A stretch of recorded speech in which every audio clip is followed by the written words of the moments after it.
La historia que les voy a relatar el día de hoy sucedió alrededor de los años 50. Esto a mi abuelo paterno junto con su papá. Ellos son originarios de Valladolid, en Yucatán. Mi bisabuelo en aquel entonces era ejidatario. Tenía un rancho a las afueras del pueblo donde se dedicaba a la crianza de ganado. Un día cuenta mi abuelo que comenzaron a desaparecer las vacas del rancho y de los ranchos aledaños. Lo primero que pensaron los demás ejidatarios es que alguien les estaba robando, posiblemente gente de un pueblo vecino. Sin más, decidieron hacer un día una reunión para platicar sobre el asunto. Un ranchero dijo haber visto a un perro enorme arrastrar un becerro al monte. A lo que el bisabuelo enseguida dijo: eso debe de ser un huaypec. Así es como se les conoce en la península de Yucatán a los nahuales o brujos. Se pronuncia huay, viene del maya, y literalmente significa brujo, y dependiendo de qué animal tome forma recibe el nombre de pec para perro, mis para gato, quequén para cerdo, entre otros. En esa misma reunión, platicando con los demás ejidatarios, el bisabuelo se dio cuenta que los ataques a los animales tenían un mismo rumbo, por lo que fácilmente dedujo cuál sería el siguiente blanco del huay. Y así se pusieron de acuerdo para la noche siguiente cazarlo y acabar con él. Al día siguiente por la noche el bisabuelo y los demás formaron una batida. Esto es un método que se usa para cazar venados.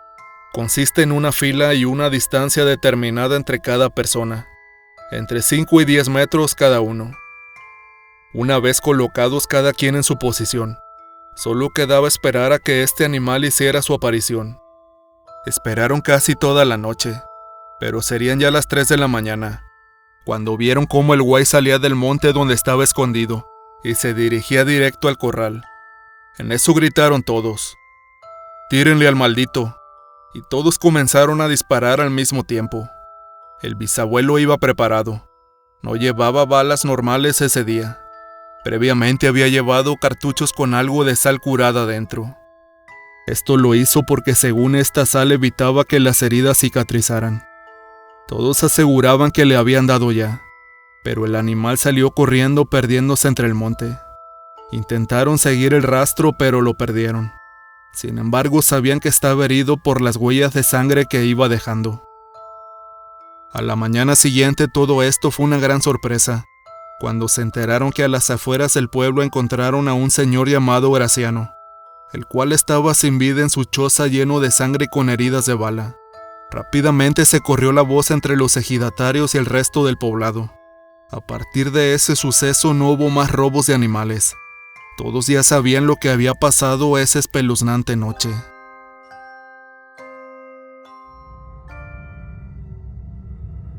Esta pequeña historia que les compartiré sucedió a mi familia ya por el año de 1977, en Mazatlán, Sinaloa.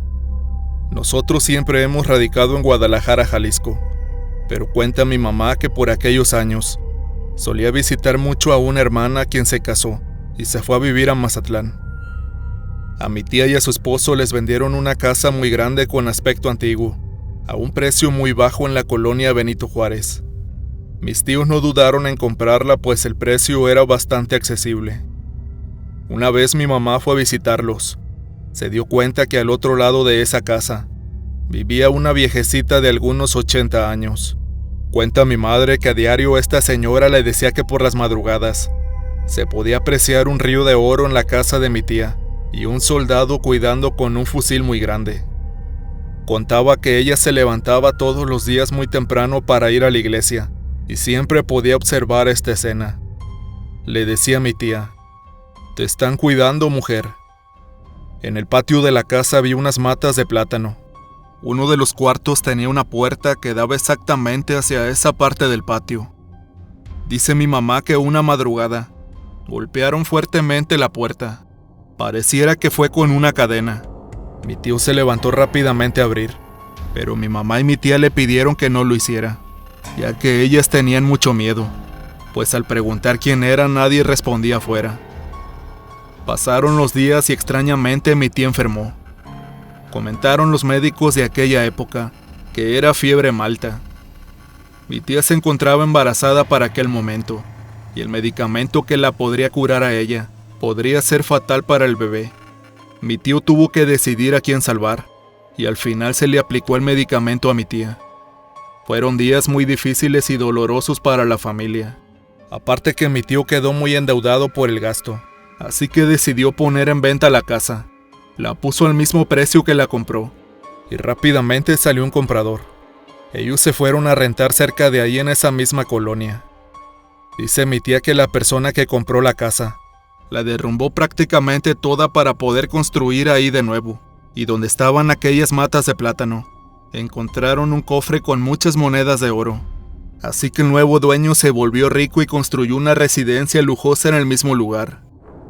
Actualmente comenta mi madre y mi tía que realmente aquel tesoro no estaba destinado para ellos, aunque tal vez las visiones de aquella viejecita eran una señal, pero no les hicieron caso.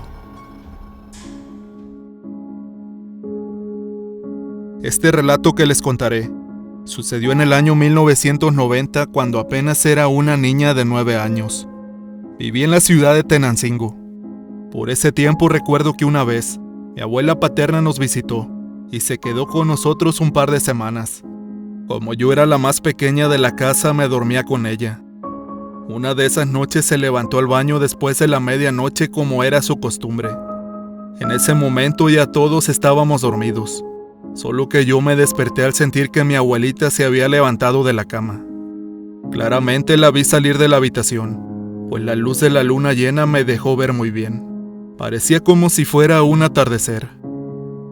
Recuerdo que la puerta del cuarto estaba sobre la banqueta, y esta estaba pegada con una zanja de agua que ahí habían hecho para el riego de jitomates, que había justo enfrente de mi casa. Por esa zanja cada casa tenía un puente para cruzar. Mi abuela salió al baño. Yo no pude conciliar el sueño rápidamente, por lo que le esperé hasta que regresara. Pero de pronto escuché que ella hablaba con alguien más. Eso me pareció bastante extraño, pero no me levanté a ver quién era. La verdad es que le tomé poca importancia porque sabía que ella le daba por hablar sola. Así que pasaron un par de minutos hasta que se metió muy inquieta, aún hablando sola. Se sentó en la cama y no dejaba de decir: ¿quién será? ¿Quién será? Yo entre mí pensé: mi abuela y sus cosas. Ya mejor me duermo, tapándome hasta la cabeza con las cobijas y quedándome dormida de un momento a otro. Al día siguiente mi mamá estaba haciendo el desayuno, cuando mi abuelita le preguntó que quién era la señora que vivía al lado. Mi mamá tranquilamente le contestó: ¿quién? Doña Reina. Pues así se llamaba la vecina. No, dijo mi abuelita con una voz muy fuerte. A ella la conozco yo, pero esta es una señora muy fea. Tiene los ojos muy grandes como dos oscuros huecos, una nariz muy grande y una bocota que, ay Dios mío. Nada más de acordarme me da miedo, dijo mi abuela.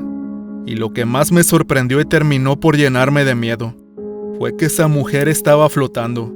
No le pude ver los pies. Me dijo que yo no la dejaba dormir, que hablaba mucho por las noches. Pero si yo solo rezo, le dije.